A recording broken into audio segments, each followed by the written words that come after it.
Awami times में आपका स्वागत है। हम आपको बता दें कि अखिल भारतीय महिला कांग्रेस कमेटी की हाल ही में अध्यक्ष बनाए जाने पर कलामा जी का पहली बार मुंबई दौरा, जहां पर मुंबई के कार्यालय में आज उनका आगमन हुआ। इस अवसर पर एमआरसीसी अध्यक्ष वर्षाताई गायकवाड़ ने उनका किया स्वागत और इस मौके पर निजामुद्दीन राइन और दीगर अधिकारी मौजूद रहे और क्या कहा चुनाव को लेकर के हालात हाजरा के चुनाव लेकर के मामला को लेकर चर्चा की गई।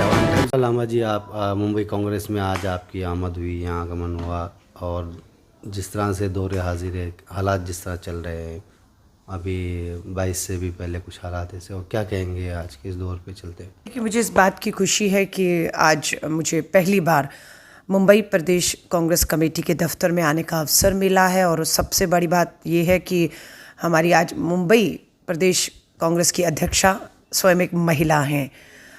उनकी उपस्थिति में मैं यहाँ पर हूँ और हमारा एक ही मकसद है, चाहे प्रदेश कांग्रेस अध्यक्ष हो या महिला कांग्रेस की राष्ट्रीय अध्यक्ष पे, हम सबका ये कि वो जो आधी आबादी की लड़ाई हमारे नेता और पार्टी लड़ रही है, राहुल गांधी जी, भारत जोड़ो न्याय यात्रा के माध्यम से नारी न्याय का नारा दिया गया है।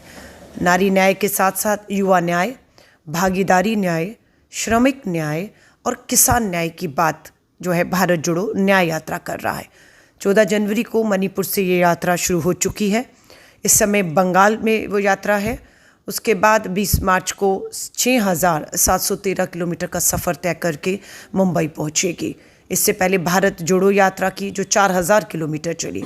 मकसद पहली यात्रा का ये था कि दक्षिण से उत्तर तक, कन्याकुमारी से कश्मीर तक देश के लोगों को एक रखना, उन्हें जोड़ना और देश को ताकत देना। ज़रूरत क्यों पड़ी? क्योंकि देश में एक ऐसी सत्ता में फ़िरकाप्रस्त ताकत है जो जाति और धर्मों के नाम पर लोगों के बीच में नफ़रत और जहर घोलने का काम कर रही है, उन्हें बांटने का काम कर रही है। भारत जोड़ो यात्रा बेहद कामयाब रही। हम अपने मकसद में कामयाब हुए, देश को एक रखने, जोड़ने में और मुद्दों पर बात करने पर हमने जो है केंद्र की सरकार को भी मजबूर किया। आज ये न्याय यात्रा जो है, लोगों ने सवाल किया न्याय यात्रा कब तक? राहुल जी का जवाब था न्याय का हक मिलने तक। फिर सवाल ये उठा न्याय किसे चाहिए? पूछा क्या न्याय देश के किसान को मिल गया? पिछले 10 साल से भाजपा की सरकार है केंद्र में। क्या कहा था किसानों के लिए नरेंद्र मोदी जी, प्रधानमंत्री जी ने, कि 2022 में आय दुगनी होगी किसानों की, कर्ज माफ़ हो जाएगा, न्यूनतम समर्थन मूल्य पे कानून आ जाएगा। आज देश पूछ रहा है, देश का किसान पूछ रहा है जिसके साथ अन्याय हो रहा है। इसलिए राहुल गांधी जी किसान न्याय की बात करते हैं कि किसानों की आय दुगनी नहीं हुई है, किसानों का कर्ज माफ़ नहीं हुआ है, किसान को न्यूनतम समर्थन मूल्य नहीं मिला और किसान आत्महत्याएँ कर रहे हैं। यह न्याय के खिलाफ भारत और कांग्रेस एकजुट है और लड़ रहे हैं। न्याय की बात करते हैं बेटियों की, कि आधी आबादी को जो है उसका पूरा हक की बात थी। 33% महिला आरक्षण कानून तो पास कर दिया गया, लेकिन लागू कब होगा किसी को कुछ नहीं पता है। कानून था तो हमें उम्मीद थी कि 24 का लोकसभा का चुनाव, आगामी महाराष्ट्र के विधानसभा चुनाव में महिलाओं के लिए आरक्षण होगा और महिलाएं अपनी आरक्षित सीटों पर चुनाव लड़ेंगी, जीतेंगी और विधानसभा संसद तक पहुंचेंगी और आधी आबादी भी देश की जो प्रगति, उन्नति, विकास में अपना भागीदारी को सुनिश्चित करेंगी। पर न्याय का हक अधूरा है, हमें वो हक नहीं मिला है। कानून आ गया है, ये लड़ाई उसकी है। ये लड़ाई हमारी बेटियों की सुरक्षा की है। बेटी बचाओ का नारा देने वाली भाजपा से ही, उनके नेताओं से हमें बेटियां बचाना जो है आज चुनौती बन गया है।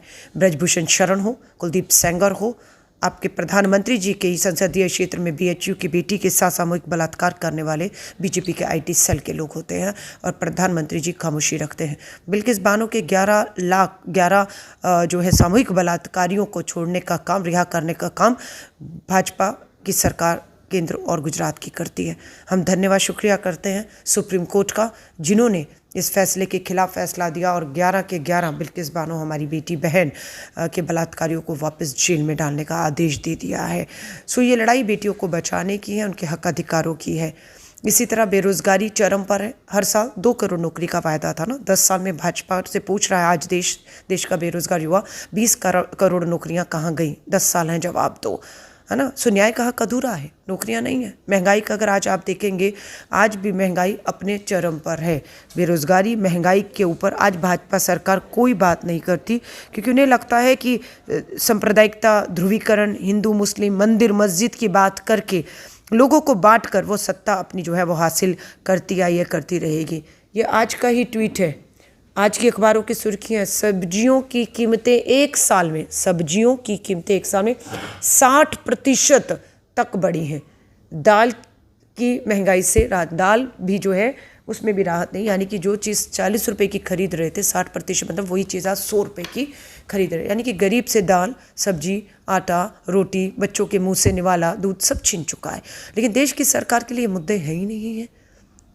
सो बात यही है कि भारत जोड़ो न्याय यात्रा उन अन्याय के खिलाफ एकजुट लड़ रही है और मुझे खुशी है हम लोगों के साथ हमारी महाराष्ट्र महिला अध्यक्ष भी बैठी हुई हैं, संध्या जी। महाराष्ट्र के थाने में हमने एक कामयाब महिलाओं की सभा की है और हमारा पूरा है कि 8 मार्च को अंतर्राष्ट्रीय महिला दिवस है और पूरा एक प्रस्ताव आया है।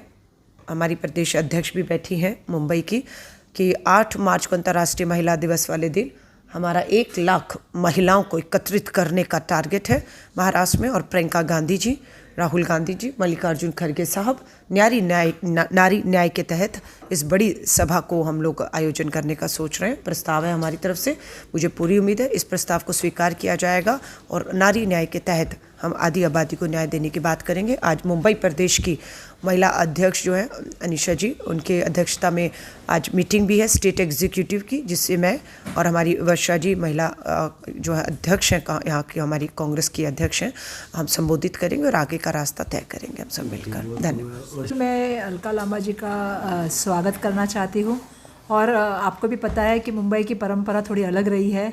मुंबई कांग्रेस में जो भी नेता आए हैं, चाहे दिल्ली से जितने भी नेता आए हैं, उनका स्वागत हमने, और आज इस बात का मुझे दुख है कि आज अचानक वो आई, लेकिन हम जिस तरह से उनका स्वागत करना चाहते हैं उस तरह से हम उनका स्वागत नहीं कर पाए।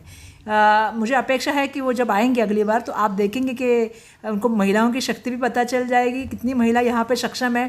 क्योंकि जैसा उनको मालूम, मैं बताना चाहती हूँ 50% हमारी महिला यहाँ पे पार्षद की संख्या लड़ती है।